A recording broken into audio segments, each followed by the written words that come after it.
दोस्तों जैसे कि आप सब जानते हैं कि इस समय भोजपुरी इंडस्ट्री में एक मुद्दा जो है वो सबसे ज़्यादा हाइप पे चल रहा है, या फिर यूँ कह लो कि सबसे तीव्र गति से फैल रहा है। वो है पवन सिंह और उनकी एक्स वाइफ, जिनके खिलाफ पवन सिंह ने कोई डिवोर्स फाइल किया है, ज्योति सिंह जी। इन दोनों को लेकर जो विवाद उठा है इस समय, और साथ ही साथ उसी सभी मुद्दों के बीच में बबीता मिश्रा का, जो कि खुद एक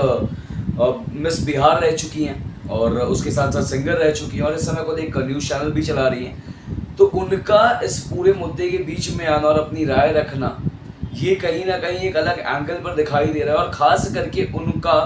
दीपक सिंह को टारगेट करना, जो कि पवन सिंह के दोस्त भी हैं बहुत अच्छे, और साथ ही साथ पवन सिंह के मैनेजर भी बताए जाते हैं। तो अगर ऐसा क्या हुआ है और क्या कहा था बबीता मिश्रा ने, जिसके बाद बहुत क्लियरली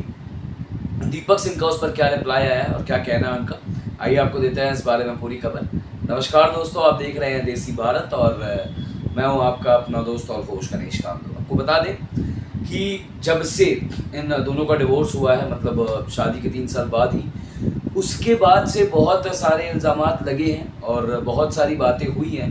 लेकिन अभी फ़िलहाल अगर आप देखेंगे तो जिस तरीके से बबीता मिश्रा जो है उन्होंने जाकर ज्योति सिंह जी के पिताजी यानी पवन सिंह के जो ससुर लगेंगे उनका इंटरव्यू लिया और उनकी हालत दिखाई ऑन कैमरा और लाइव टीवी पर, और उसके बाद जब उन्होंने ज्योति सिंह का इंटरव्यू लिया तो बहुत ज़्यादा स्पार्क बिल्ड हुआ, जहाँ पर बबीता का सवाल था कि आप इनकी वर्जिनिटी लाकर वापस दे सकते हैं क्या।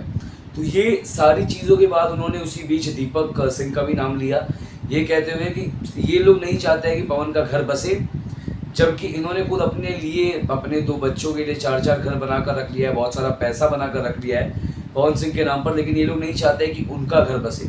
इसके बाद बहुत क्लियरली एक बात जो रिप्लाई की है दीपक सिंह ने, उनका ये कहना है कि मुझे बहुत सारे लोगों ने लिंक भेजा कि आपके खिलाफ कोई बातें कर रहा है, मैंने वीडियो ओपन किया लेकिन उनके लिपस्टिक और हाथ के ब्रेसलेट से मेरा ध्यान हट ही नहीं रहा था। तो उन्होंने क्या बोला वीडियो में मुझे कुछ सुनाई नहीं दिया, लेकिन अभी मैं इस समय उनको एक बात कहना चाहता हूँ, बहुत क्लियरली रिप्लाई करना चाहता हूँ कि शायद अभी तक उनको पता नहीं है कि दीपक सिंह कौन है, पवन सिंह कौन है, अनुपमा यादव कौन है। जिस तरीके से वो इल्ज़ामात लगा रही हैं, जिस तरीके से सारी बातें कह रही हैं, बेहतर होगा कि वो समझ लें पहले कि मैं कहाँ से आता हूँ, किस टाइप की मेरी फैमिली है, और उसके बाद वो इन सभी चीज़ों पर रिएक्ट करें।